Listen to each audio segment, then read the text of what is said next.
in the last stream, we were working on setting up the giant energy storage multi-block from Draconic Evolution to allow us to start storing the 25 million redstone flux per tick that we are currently generating actively with our rainbow generator. And as of right now, we are at a whopping 700 billion redstone flux stored inside of this energy core. And to be fair, this energy core can only hold 2.14 trillion. We're almost at the trillion mark. 1,000 billion would be a trillion. And so we're almost halfway through filling this energy cube, which is a little bit insane.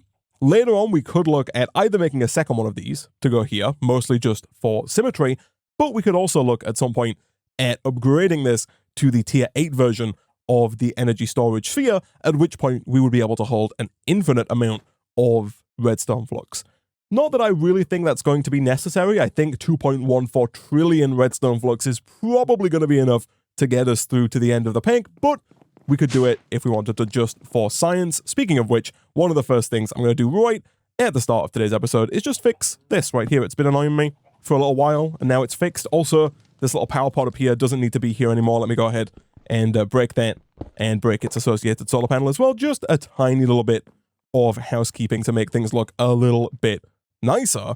But what I want to work on in today's stream is I want to start working on Botania, because I think we're at the point in the pack now where we can really start looking at this end game questline and kind of working through the mods that we need to work through to get each of these creative items that are required to make the creative chest here. The creative chest being the final goal of the pack, and you'll see to make it, we need a lot of these creative items: the creative controller, the creative energy cube, creative fluid tank, creative jetpack, creative energy cell. You get the idea. And so one of those items, of course, is the everlasting guilty pour from Botania. I'm going to bookmark that. And if we're going to get that, we have to start, of course, at the beginning of Botania, which we've kind of done already with the Petal Apothecary and the floral fertilizer that we made a few episodes back. But if we go on over to the Botania questline, you'll see that we've not really done anything in terms of working our way through Botania. So to begin with here, we already have the Pure Daisy. I am going to move it. Previously, we had it down here so that we could transform water into snow. I'll put ours here.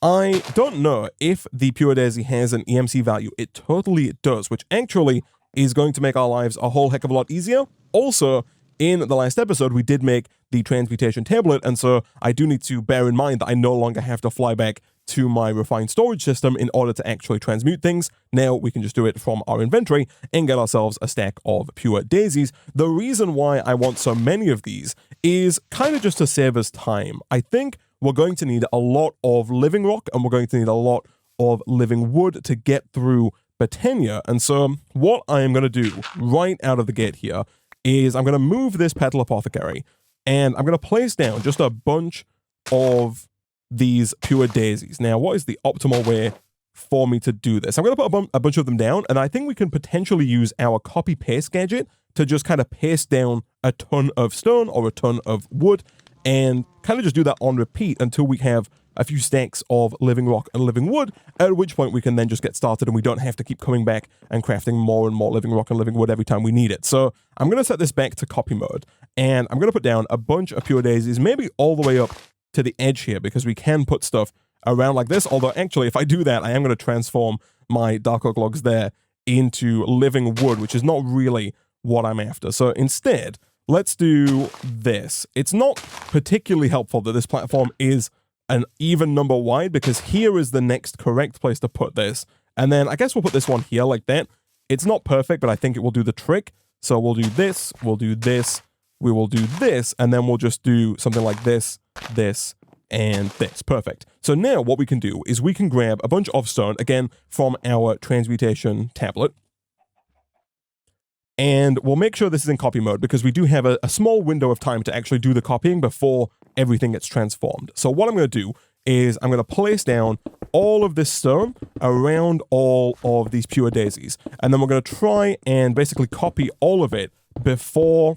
That's not where I want that to be, but that's fine. We'll come back to that in a second, because right now we're kind of racing against the clock. We're going to try and get it all down and copy it before the first one transforms. I might have bitten off more than I can chew here, but we are about to find out. Let's go ahead and shift right click here and then right click here.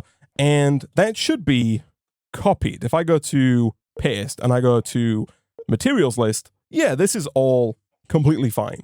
And so we did miss one right here. I can go ahead and re-put that down, I guess. And I guess I kind of didn't need to be so fast about it because it seems like we actually had quite a bit of time available to us. In fact, if we go back to copy mode and I do this and this, we've copied it again and now we actually have all the stone down. And so I'm hopeful now that if we go back to paste mode, in about 60 seconds, when all of this transforms into living rock, we can then go ahead and just ultramine it with our iron pickaxe. And then instead of having to place down all the stone again manually, we can just right click with our copy paste gadget, paste down all the stone, and then again mine it up when it's done. Okay, so all of this is, well, almost all of this is transformed. We have a little bit of stone left here and here, but people in the Twitch chat do make a very good point, and that is that the exchanging gadget here is fairly cheap, and of course we do have some very powerful solar panels now that we can use to charge us up basically instantaneously. And with the exchanging gadget, what you can do is you can place down a piece of stone, shift right click on that piece of stone to set the exchanging gadget to stone, and then if you press the same hotkey that you press to open up the copy paste gadget, I have mine set to numpad 1, but you can change yours in the config, we can change the range here to be like 11, and then we can just right click on the living rock, and that's going to take all of the stone out of our inventory and place it down in place of that living rock. So it basically picks up the living rock and places down the stone, which is actually a much better solution because it also means that if we want to get more living wood, which we are going to want to get, we can put down some oak logs, we can grab some more oak from our transmutation table. Apparently, I've not taught it how to make oak yet. That is fine. And then we can do the same thing here where we just shift right click the exchanging gadget. And then once this is done transforming into living rock, we can then just right click and pick up all the living rock, put down all of the oak, and then wait for that to transform into living wood. It's also a lot more satisfying when it does that and you hear all of the stone transform at once, but now we can just right click. And again, about 90 seconds from now, we're going to get a bunch of living wood. All right, so not too long later, we now have over 2 stacks of living wood and over 2 stacks of living rock. And so we'll go ahead and pick up these pure daisies. I don't think we're going to need them again for a little while at least. And so now let's take a look and see if we can't actually get some botania up and running. The first thing that we are going to need is a mana pool. It's just 5 living rock, fairly easy stuff. We're then going to need a wand of the forest. This is kind of like the wrench of botania. To make it, we need 3 living wood twigs, which are just 2 living wood crafted together. And then with these living wood twigs, we can craft 3 of them diagonally with any 2 petal colors. It doesn't matter which color you pick, but the color you choose here does affect the color of the wand. And so if you want your wand to look a certain color, you can pick that color petal and it will change the way the wand looks, but it doesn't have any effect on the functionality of the wand. And so now we have this, we can place it down. We want to actually start to generate some mana. And I believe that in the early game here, what we're going to want to do is just get ourselves some ender flames. Ender flames are super straightforward mana generators. They're kind of like the coal generators of any other mod, which turn fuel into power. So the ender flames are also thankfully pretty easy to make. It's 2 brown petals, 1 red petal, and 1 light gray petal. We do not have any. Did I make a flower pouch? I didn't, but we do have some flowers available here. So we want to craft mystical brown petals, we want to craft mystical red petals, and we want some light gray petals. Just like before, we don't want to use all of any one color of petal, because if we do, then we're going to have to get the floral fertilizer out to try and get more. And so it turns out we're actually fine here because we have enough of everything, and going forward we can obviously use the bone mealing technique to actually get more petals if we need them. And so for now, what we should be able to do is grab a bucket, much like we did before with lava. I think we might as well add a water bucket to the transmutation table. Chat is right actually in that you can also EMC the petals. Not that I necessarily think we're going to need this, because we can also EMC the ender flames here. And so let's grab that bucket of water. Let's drop that into the petal apothecary over here. Right click. We can then drop in 2 brown, 1 red, and 1 light gray, at which point if we grab a seed, I think inferium seeds will work. never mind, inferium seeds don't work. Most modded seeds do work, but apparently inferium seeds not on the list of seeds that are allowed there. That is fine. Let's take regular wheat seeds, make sure that those are transmutable in the future, and if we drop that into the petal apothecary, we get our endo flame, which is EMCable. So now that we have the one endo flame here, let's go ahead and grab a stack of endo flames, I guess, and we can put these down, but they don't automatically put their mana in the mana pool. For that, we're going to need to get a mana spreader. This is going to take the mana out of the endo flames and put it into the mana pool, kind of like an energy cable from any other mod. These also don't have an EMC value, and they do require petals. So let's do something like this, and then let's type in petal, and then let's just get like a stack or two of black petals, and we'll use these going forward for our mana spreaders. This is kind of the reason why we needed a lot of living wood though, because we're going to need quite a few of these mana spreaders if we want to be able to pull power from a lot of endo flames. Because if we put one of these down, let's say right about here, you can put these down further away, by the way. Like you can put them like this, and then you can use the wand, and if you shift right click on the mana spreader and then shift right click on the mana pool, it will point that mana spreader at this mana pool. You do want to make sure your wand is in bind mode. If you shift right click it in the air by accident, it will go to function mode. If you're in function mode, then it won't work. It won't do the syncing. So just shift right click again in the air to swap it back to bind mode, and then you can bind it as normal.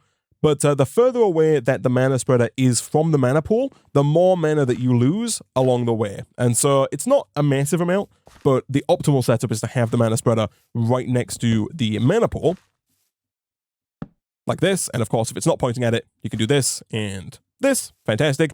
And once you have these down, if you place the endo flames down next to it, it will automatically connect to the nearest mana spreader. If you do it the other way around, if you put the endo flames down first and then put down the mana spreader, they won't link by default, and you'll have to shift right click to link them to that mana spreader. Or if you want to change it, for example, if I wanted this linked here, I could do that, and now this endo flame is linked to this mana spreader. Either way, let's go ahead and put down just a bunch of these. Let's do something like this, and just kind of fill this area with endo flames, and then we'll drop, let's say, like a stack of fuel on here. I think the range on the mana spreaders is quite large, and so, yeah, you'll see that even this one over here is connected. This might be too far away. It is. Yeah, so that's about as far as you can go, I guess. And so if we grab a stack of coal, and we drop that stack of coal just onto the endo flames here, they should start burning the coal, and they should start using that coal to produce mana, and that mana is going to go into the pools. There we go. You'll know they're working when they light up, and over here, we'll see the mana spreaders shooting mana into the mana pool. Pretty nifty stuff.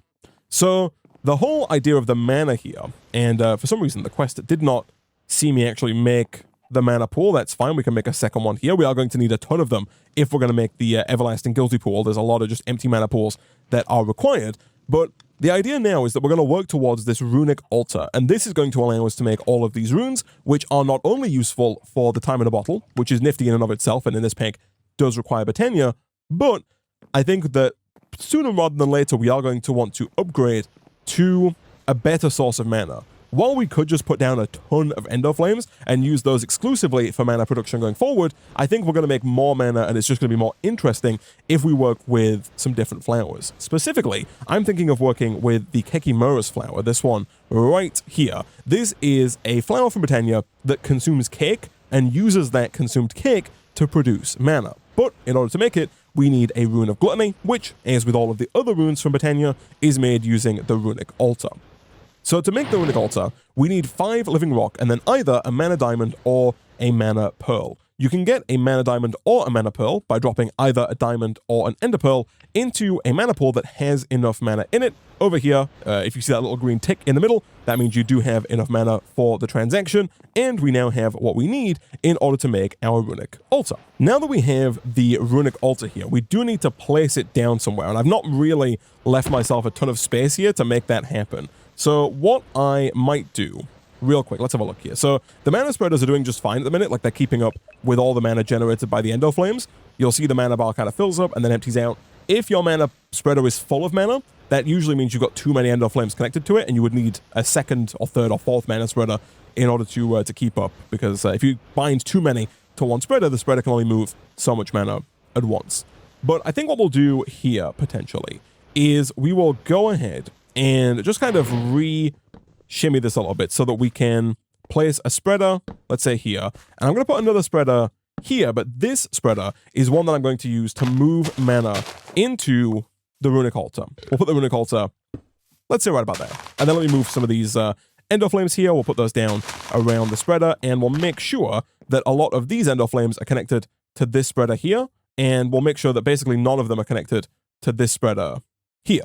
All right, so I've rebound basically all of our ender flames here to either this mana spreader or this mana spreader, and both of these are pointing at the mana pool. This one right here is pointing at the runic altar, and it's going to pull mana from the mana pool and send it to that runic altar.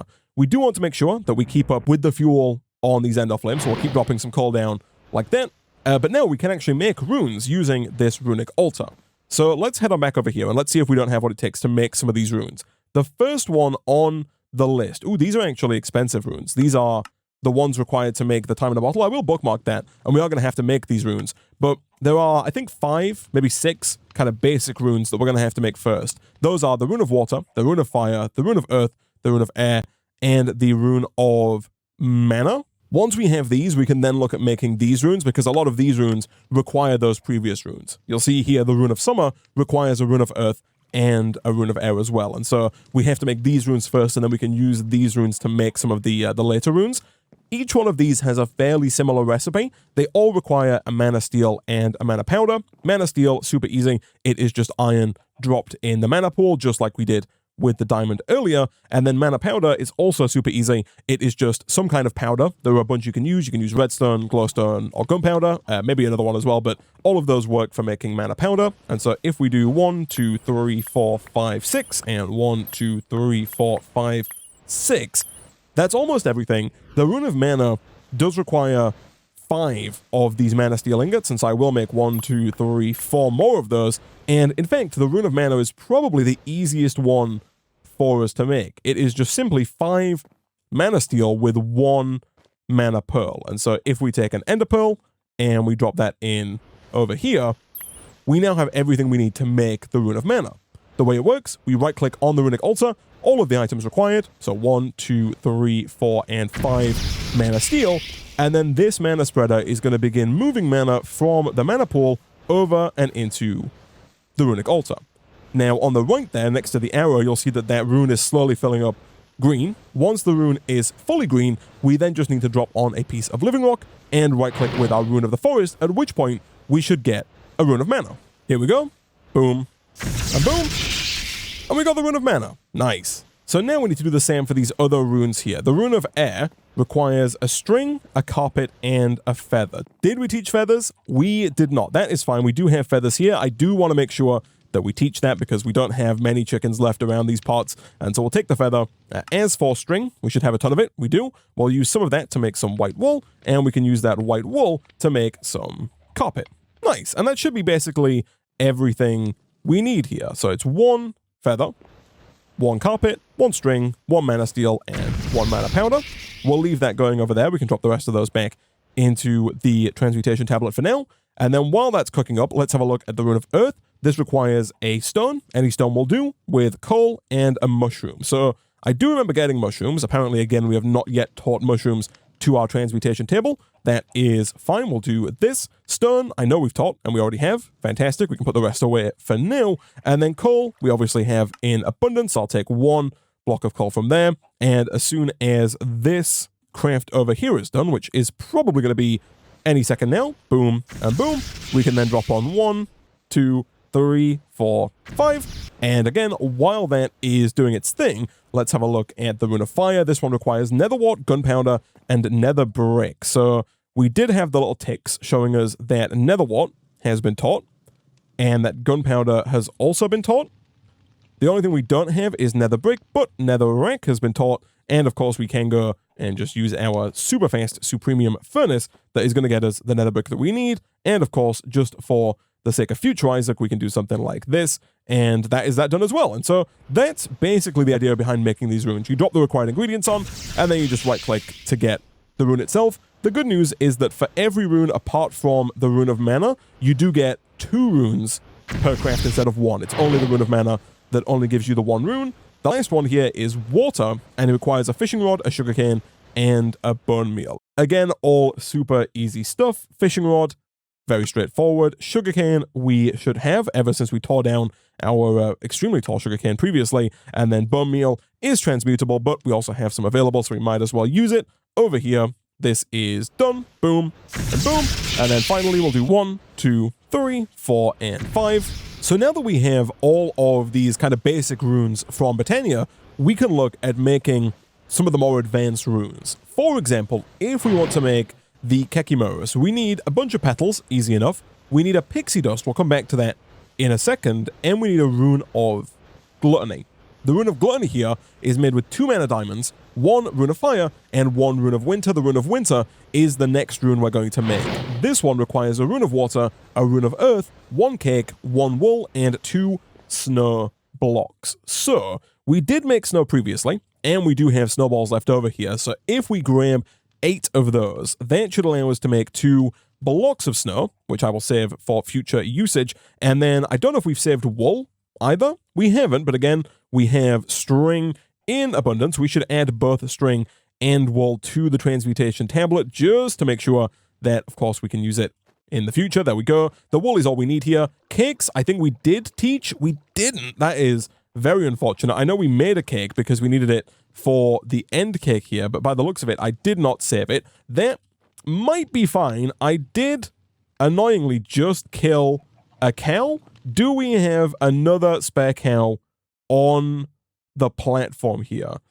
Unfortunately, I didn't save buckets of milk, did I? Oh, I did. Fantastic. Here we go. 1, 2, and 3. So we did kill the last cow, but never fear, it's not a problem because we have what it takes to make our cake, and then from there, we can just go ahead and drop it into here to get as many cakes as we like in the future. So back on the runic altar, we can put on a cake, a wool, a snow block, was that correct? Hold on, let me check the rune of winter again here. Yeah, 2 snow blocks, and then the rune of water and the rune of earth. The good news is that any recipe that requires runes on the runic altar gives you the runes back. And so this recipe here will only use the cake, the snow blocks, and the wool. We will get the rune of water and the rune of earth back along with the rune of winter. So we don't have to keep making these runes over and over again for every rune of winter that we want.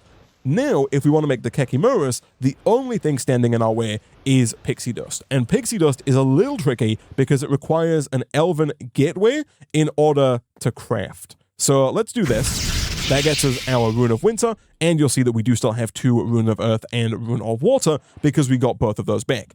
Over here on the left is where we have to go to get that Elven Gateway core to make the Elven Gateway portal to get the pixie dust for the Kekimurus. So the first thing we need to do here is get a terrestrial agglomeration plate. This guy is fairly easy to make once you have all of those basic runes that we mentioned previously. It does require a block of mana steel though. And so there are 2 ways you can do this. You can drop in 9 individual blocks of iron and then craft those into a block of mana steel. Alternatively, you can just drop a block of iron in and you get a block of mana steel back.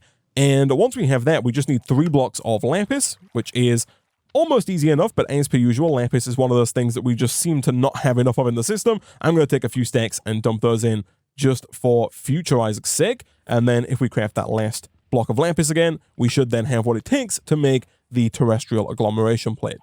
Now, in order to actually get this going, we do need, I think, 4 more blocks of lapis with 5 living rock. So the way this is going to work, I'm going to move our petal apothecary, and I'll put that down, let's say, over here for now. And then we will need a bit of space here, actually. So let's get rid of a few of these again. And essentially what we're going to do, we're going to dig out a 3x3 area right about here. Then we're going to place down 5 living rock, 1, 2, 3, 4, and then the 5th one needs to go in the middle, along with 4 lapis in the sides, 1, 2, 3, 4. Again, the living rock goes here, the terrestrial agglomeration plate goes on top, and now this can be used to make terrasteel. And we need, I believe, just the 1 terrasteel to get an elven gateway open. Now, we are going to need more mana to make this happen because I believe we need half a mana pool's worth of mana in order to make just the 1 terrasteel. And so I've kind of put the mana pool in a bit of a predicament here, in a bit of a weird place. And in fact, you know what? Let me move this terrestrial agglomeration plate into this corner so that we can put down some of these ender flames again, because we're going to need a fair bit of mana to make this work. People in the Twitch chat did also point out that we can use something like Aeternalis fuel here on the ender flames, because the ender flames, the way they work is they burn items to produce mana, but they do so at the same rate that fuel works in a furnace. So the longer something burns in a furnace for, the more mana you will get from that item. So coal, for example, which we've been dropping up until now, if you burn it in a furnace, will smelt 8 items, whereas Aeternalis fuel will smelt 512 items. And so although it is a lot more expensive from an EMC standpoint, it costs $500,000 here, if we drop that down, it's going to burn for a lot longer, and it's going to mean that we don't have to keep manually topping up with coal over and over and over again. Alright, so I've moved the terrestrial agglomeration plate, and I've put down more of the ender flames again. So mana is being made, and it looks like the mana spreaders are keeping up here, which is good. We just need to let this run now until it gets to half a mana pool's worth of mana. While we wait for that, we are going to need to make 2 sparks in order to transfer the mana from the mana pool to the terrestrial agglomeration plate. Because unlike the runic altar, where you can just point a mana spreader at the runic altar and it will take mana from the mana pool, that doesn't work for the terrestrial agglomeration plate. For that, you need to use these sparks. The way it works, you place down 1 spark on the agglomeration plate, just right click, and it will place it above that plate, and it's now linked to the plate.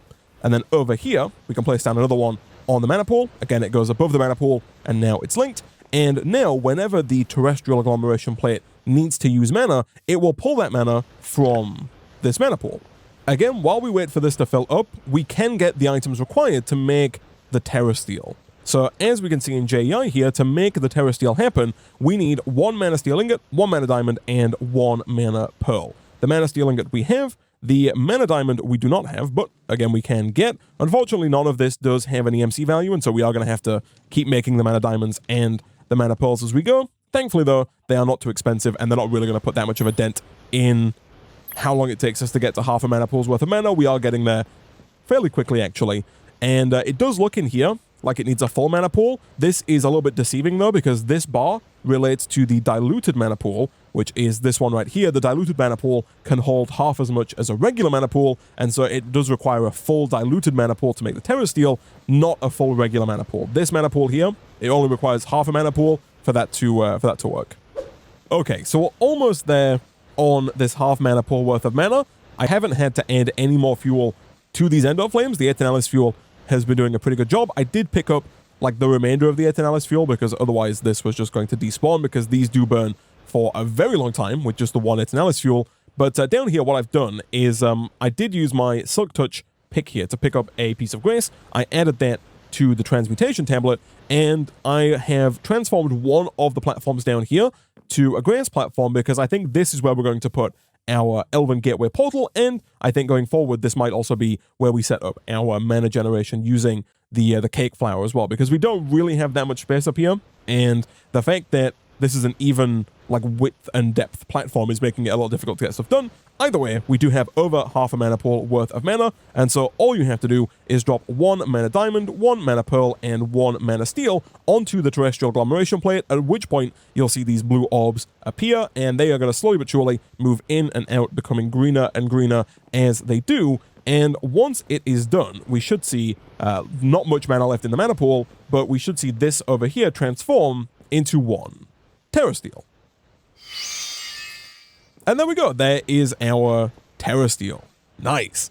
So what we want to do here is we want to make sure that these keep going. So I'm going to keep an eye on them and drop more Aeternalis fuel if we need it. In fact, you know what? Just in case, I'm just going to do this, because we've got 5 minutes before that despawns. Back over here, we're going to craft the Terra Steel down into Terra Steel nuggets. And then if we want to make the Elven Gateway core, we just need 6 living wood with 3 Terra Steel nuggets. Easy enough.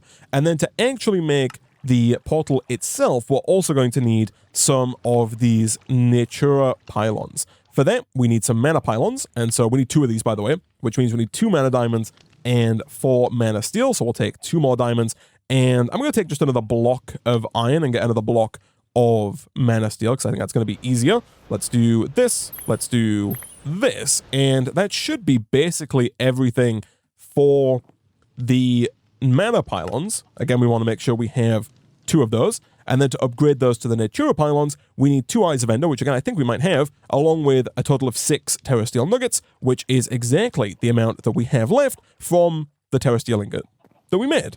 And so basically what we want to do now is down here on our lower level, the bottom center of the portal is the ELVEN gateway core. Next to that, we want to just put down some regular living wood, which again, we should have in our system here. We are also going to need to get 3 glimmering living wood. You make glimmering living wood by just crafting regular living wood with glowstone. Again, we need 3 of that. And then back down here, what we can do is we can place down 1 living wood either side, like this. And then you don't have to put living wood here and here, but I'm going to just to make it look a little nicer. You then do need living wood here and here. Then you need glimmering living wood on top of that. Then you need living wood again like this. Then this here, not required. And then the top center is glimmering with regular here and here. So I've made a full square, but if you wanted to, you could leave out this one, this one, this one, and this one. Basically, this here is a working portal. This will do the trick just fine, but I think it's going to look a little nicer if we actually have the full square of living wood down like so. We then need to get 2 mana pools. We did make one earlier, but we can make another one as well. And although we do have one in the system, like I mentioned before, we're going to need like 20 of these before the end of the pack because of the everlasting guilty pool. And so we'll just make 2 more of these. And you want to place these down in front of the portal. So here and here. I don't think it matters particularly where you put them, so long as they are in front and they're not too far away. You then want to right-click the Natura pylons onto the top, just like we did with the sparks before. This is not correct. We want to make sure that they go down right about there, like that, on top of the mana pools. So here and here. And now, if we want to open up the portal itself, we need to get a little bit of mana into each one of these mana pools and then right-click on the gateway core at the bottom here with our Wand of the Forest. So there are a few things we could do here. We could, of course, take all of our Endo Flames and our mana spreaders downstairs and point them at those mana pools, but what we could do instead is get ourselves a mana tablet, which is thankfully fairly straightforward, does require yet another mana diamond. Again, I'll make maybe 16 of these. How much mana do we have? We've got a fair bit. You know what, let me make 16 mana diamonds. That did use basically all of our mana, because now we didn't even manage to get all 16, but that's fine. Let's do this and this. And the idea with the mana tablet is that we can fairly easily move mana from one mana pool to another mana pool without having to use the mana spreaders. So right here, you'll see at the moment that the big blue arrow in the middle there is pointing from the mana pool into the mana tablet. And so if we drop the mana tablet in, it's going to start taking mana from the mana pool and putting it into the mana tablet. And you'll see here that little blue bar is very, very slightly full. And if we were to go down to one of these lower mana pools here, right now, you can shift right click, by the way, to swap the direction of that arrow. We want this one pointing from the mana tablet into the mana pool. And if we drop that in there, like so, it's going to start pulling the mana from the mana tablet into the mana pool. And so basically all we need to do now is get maybe an eighth of a mana pool's worth of mana. You don't need that much mana in the pool, but I think about an eighth will work. So we need to just wait until we have enough mana in this pool to fill up both of the pools downstairs about an eighth of the way.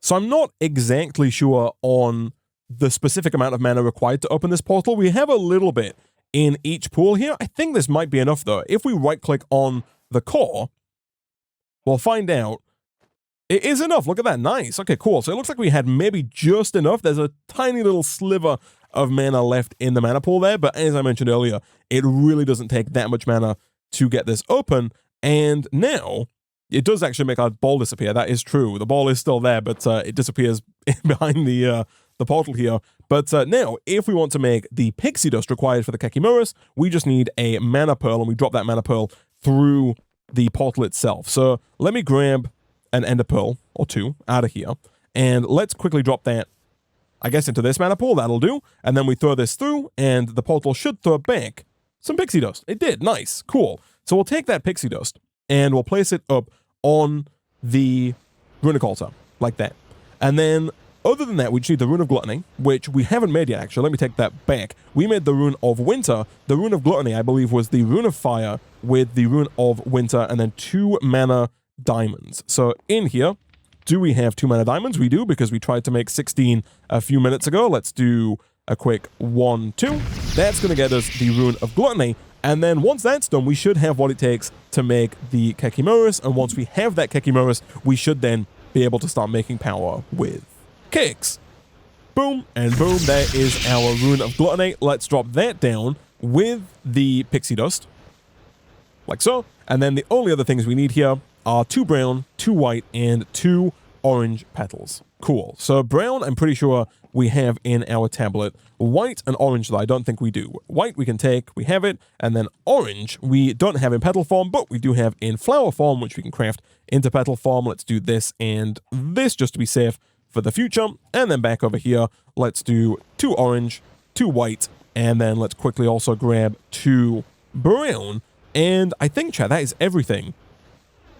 As long as you don't put your hatchet on by accident for the Kakimurus. Of course, though, I do this every time. I'm a fool. Shift right click, by the way, to pull things off the pedestal here. All of these need to go into the Petal Apothecary, not into the Runic Altar. So, unlike the Runic Altar, the Petal Apothecary will actually use the rune. So, again, when we made the Rune of Gluttony here, it didn't actually use the Rune of Fire or the Rune of Winter. We got to keep both of those, and so making another Rune of Gluttony would just cost us 2 more mana diamonds, but over here in the Petal Apothecary, we can drop in the bucket of water, like so, along with 2 brown, 2 white, 2 orange, with the pixie dust and the Rune of Gluttony, and then now if we drop a seed in, it will actually use the Rune of Gluttony there. We won't get that back, but that is completely fine, because the Kakimurus here does have an EMC value, and so we can get a surprising number of these fairly quickly.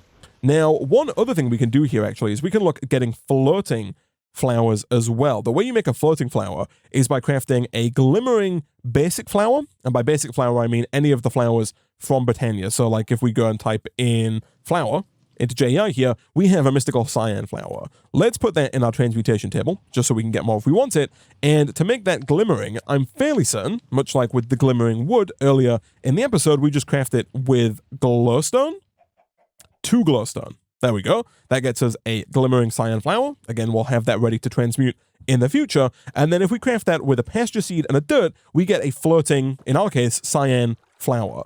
So the pasture seed, super easy. It is just grass in the mana pool. For grass, we just want to take bone meal. And then if we do something like, I'm not going to do it up here because we're going to end up breaking all of our ender flames. Down here, if we bone meal the grass and then grab our shears, which I'm going to assume I did not teach. I did not, but I did teach iron, and so we can make yet another pair of shears here just to save us the trip back upstairs, and then we can ultimine all of this, and if we take just 1 piece of grass and drop it into the mana pool, we get a pasture seed. The pasture seed itself does have an EMC? No, it doesn't have an EMC. Okay, that is unfortunate, but let us head back over here, and if we craft the glimmering flower with the pasture seed and with a dirt, we get a floating flower. If we craft the floating flower with the Kakimurus, we get a floating Kakimurus flower. So, annoyingly, the floating version of the flower doesn't have an EMC value, but the floating flower is very beneficial because the regular flower, much like any other flower or plant, you have to plant on grass or dirt, whereas the floating flower you can place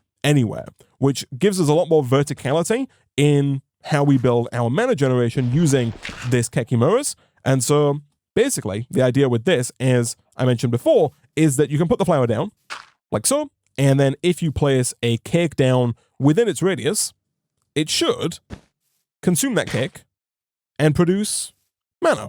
And it does, nice. And then you can send that mana to a mana spreader, and then that mana spreader can, of course, send that mana to a mana pool. Real quick here, one thing we can make is the Mana Seer monocle here. This, again, is not too difficult. Does require 1 mana glass, and no points for guessing how you make mana glass. You just drop 1 glass into a mana pool. Fantastic. And that is going to get us the Mana Seer monocle, which allows you to kind of see the working area of a bunch of stuff from Botania. So if we take this and we put it on, I believe that it does indeed go in a charm slot, so we can put it right about here, and it does even show on our person there, which is a nice little touch. But now, if we were to go down and look at this floating flower, we can see that it actually has a really large radius. So you can put a cake anywhere within that radius and it will work. I don't know if it has like a vertical radius. In my mind, I think this would work, but I actually don't know. Let's break this cake just to see if it does actually eat from the cake above it. And let's put a mana spreader down just to take some of that mana out, because I think if it's full, it won't actually eat any more cake. And you'll see that it did fill that mana spreader very quickly, and it can hold a lot of mana internally as well, which is pretty nice. So I think the plan next time, chat, is going to be to come back and set up an automated system for placing down and producing the cakes, and then all those cakes are going to be consumed by a bunch of Kekimura's flowers. That is all going to get sent to one mana pool. We're probably going to want to upgrade our mana spreaders to make that happen, and then we can use that large amount of mana that we gain from that to push forward and see if we can't get a Gaia going, because this did work, by the way, so I'm not quite sure what the vertical height is, but it is pretty high, but it can go at least one further up by the looks of it. But we'll come back, we'll look at fighting the Gaia. That's going to get us Gaia Spirits and then Gaia Spirit Ingots, because those are required in order to make the Everlasting Guilty Pool, which is an infinite source of mana. But that is a problem for future Isaac. For now, I'm going to go ahead and wrap up this episode of Mystical Block.